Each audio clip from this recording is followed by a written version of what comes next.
안녕하세요. 예담교회 중고등부 여러분. 오늘 예배를 들으신 후에 공과를 들으러 오신 여러분을 환영합니다. 여러분, 오늘의 공과는 설교 말씀에서도 여러분들께 말씀을 드렸듯이 오므리 왕조가 행했던 대표적인 정책들을 간단히 알아볼 건데요.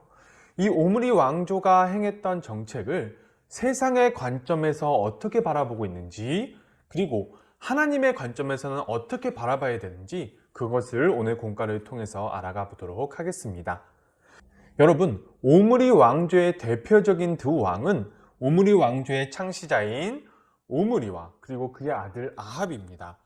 이 두 왕의 정책들이 하나의 일맥상통한 면이 있기 때문에 이 두 왕들의 정책을 통해서 우리가 알아가 보도록 할게요.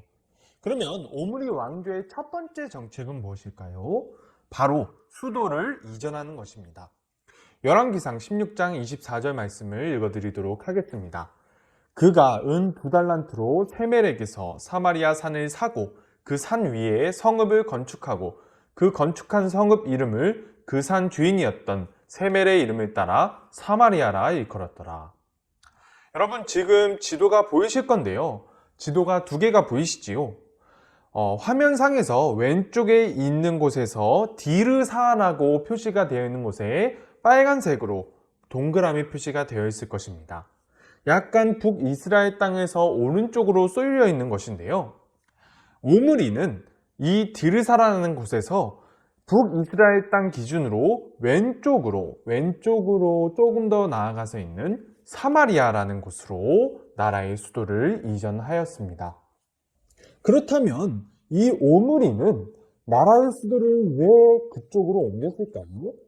여러 가지 면이 고려가 되었겠지만 가장 중요한 면은 수도를 외국과 원활히 접촉할 수 있는 곳으로 옮겨서 외국과 더 활발히 교류하면서 중근동 지역에 영향력을 발휘하기 위해서였습니다. 그리고 이 오므리 왕조, 오므리와 아합의 두 번째 정책을 알아가 보도록 하겠습니다. 오므리 왕조의 두 번째 정책은 결혼 동맹입니다. 열왕기상 16장 31절의 일부분을 읽어보도록 하겠습니다. 시돈 사람의 왕 엣바알의 딸 이세벨을 아내로 삼고 가서 바알을 섬겨 예배하고. 여러분, 이 이스라엘의 왕 오므리의 아들 아합은 북이스라엘 여자와 결혼한 것이 아니라 북쪽에 있는 시돈이라는 무역에 능한 국가의 공주와 결혼을 하였습니다. 지금 지도가 보이실 건데요. 시돈은 북이스라엘 맨 위쪽보다 더 위쪽으로 가면 있는 도시입니다. 이 시돈이라는 도시는 옛날부터 고대로부터 무역으로 유명했었는데요. 지중해와 맞닿아 있어서 바다를 통하는 무역은 이 시돈을 통해서 이루어졌음을 알 수 있습니다. 여러분, 그렇다면 이 아합이 시돈과 결혼 동맹을 맺은 이유는 무엇일까요?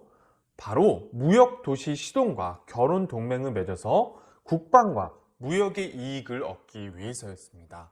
그렇다면 오므리 왕조의 세 번째 정책은 무엇일까요? 바로 종교 혼합 정책입니다. 전도사님이 설교 시간에도 오므리는 북이스라엘은 한 번도 하나님을 버린 적이 없다고 말씀을 드렸습니다. 다만 바알과 아세라와 동시에 섬겼을 뿐입니다. 열왕기상 16장 31절과 33절 말씀의 일부를 읽어드리도록 하겠습니다.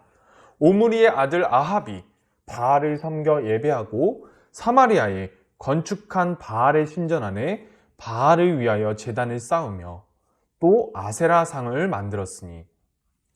여러분, 이 오므리 왕조의 두 왕들, 오므리와 아합 왕이 왜 종교 혼합 정책을 펼쳤을까요? 그것을 알려면 우리가 앞에서 보았던 첫 번째 정책과 두 번째 정책을 우리가 다시 살펴봐야 합니다. 여러분, 첫 번째 정책은 수도를 옮김으로써 중근동 지역에 영향력을 발휘하기 위해서였죠. 그리고 두 번째, 결혼 동맹은 주변의 나라와 동맹을 맺음으로 인하여서 국방과 무역의 이익을 얻기 위해서였습니다. 여러분, 세 번째 정책, 종교 혼합 정책은 바로 이 첫 번째 정책과 두 번째 정책에 맞물려서 이루어지는 정책이에요. 여러분, 종교 혼합 정책은 외국과 동맹을 맺는 과정 가운데 외교 정책의 일환으로 북이스라엘 지역에서 정책적으로, 전략적으로 밀어붙이는 것입니다. 여러분, 외국, 그 당시 시도는 바알 숭배가 나라의 국교였던 나라였습니다. 그런데 그러한 나라와 국교를 맺는 과정 가운데 여호와 유일 신앙을 밀어붙였다면 북이스라엘 사람들의 생각으로는 그 바알을 국교로 삼는 시돈과 동맹을 맺기 어려웠다고 생각했을 것입니다. 그래서 이들의 왕족은 외교 정책의 일환으로서 바알과 아세라 종교를 수용한 것이고요. 그렇다고 해서 자신들이 그래도 섬겨왔던 여호와 하나님을 버릴 수는 없으니까 여호와 하나님과 바알, 아세라 신앙을 동시에 수용해서 혼합하여서 섬기는 형태로 만들어 나갔던 것입니다. 여러분, 지금까지 오므리 왕조의 대표적인 정책 세 가지를 알아보았는데요. 이 세 가지 정책을 우리가 지금 보면서 어떠한 생각을 가지게 되는지 우리가 우리 자신을 돌아보면서 이 정책들을 바라볼 수 있었으면 좋겠습니다. 전사님은 세상의 시선으로 보았을 때 여러분, 세상의 관점으로 봤을 때 오므리 왕조의 대표적인 두 왕들, 오므리와 아합 왕들은 훌륭한 왕들입니다.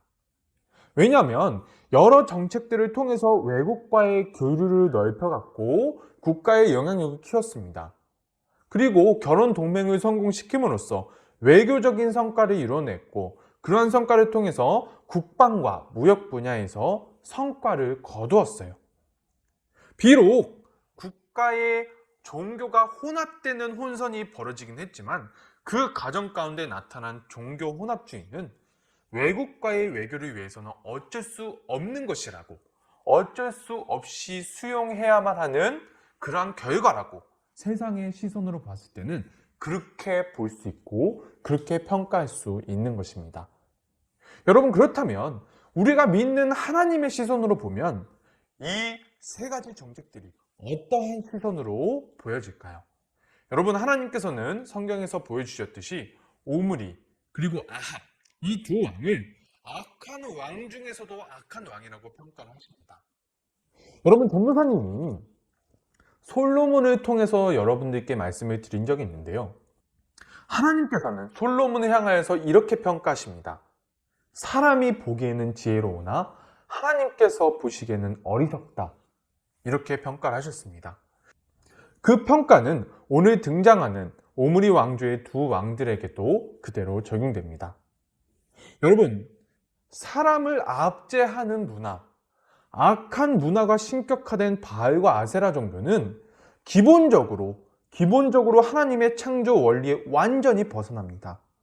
애굽의 지혜, 사람이 사람 위에 서기 위해서 어떠한 행동도 해도 된다는 것, 결과를 얻기 위해서, 이익을 얻기 위해서 사람을 착취해도 된다는 그러한 문화, 그러한 애굽의 문화, 가나안으로 와서는 바알과 아세라의 문화, 그러한 문화는 하나님께서는 어떠한 경우라도 용납하실 수 없다고 말씀하시는 것입니다. 여러분, 이 말씀은 오늘의 공과는 외국과 외교를 하지 말라는 게 아니에요.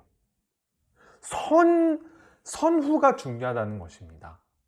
그 선후가 무엇이냐면 하나님께서 하나님의 나라를 만들어 가시려고 하시는 과정 가운데 제일 목표로 만들어 놓으셨던 압제의 문화를 깨고 사람이 사람답게 살아갈 수 있는 그러한 나라를 만들어 나감과 동시에 그러한 나라를 통하여서 주변 나라들에게 본을 보이는 것이 가장 첫 번째 목표입니다. 그러한 상태에서 외국과 교류를 하면서 외국으로 하여금 하나님께로 돌아오게 만드는 것이 하나님의 뜻이지, 외국의 문화를 무분별하게 받아들이면서 그러한 수용과 동시에 그것을 경제적 논리, 진리라는 이름으로 합리화하면서 그러한 방향으로 나아간다면 하나님께서 원하시는 나라는 절대로 만들어질 수 없다는 것. 그것이 바로 오늘 하나님께서 이 오므리 왕조를 향하여서 바라보시는 하나님의 시선이신 것입니다. 사랑하는 여러분, 오늘 우리가 경제적 논리, 진리라는 이름으로 포장된 압제의 문화를 용납하면 안 된다는 것을 배웠습니다. 우리가 이러한 하나님의 뜻을 알고 무엇이 올바른 것인지 분별할 수 있는 눈을 우리가 가질 수 있기를 간절히 소망합니다. 여러분, 오늘 숙제는 세상의 시선에서 바라보는 이 오므리 왕조의 정책들은 어떠한 것이고 하나님의 시선으로 바라보았을 때 이 오므리 왕조의 시선이 어땠는지 그것을 적어서 전도사님께 보내주시면 감사하겠습니다. 여러분 지금까지 공과 들어주셔서 너무 감사하고요. 다음 주에 만나요.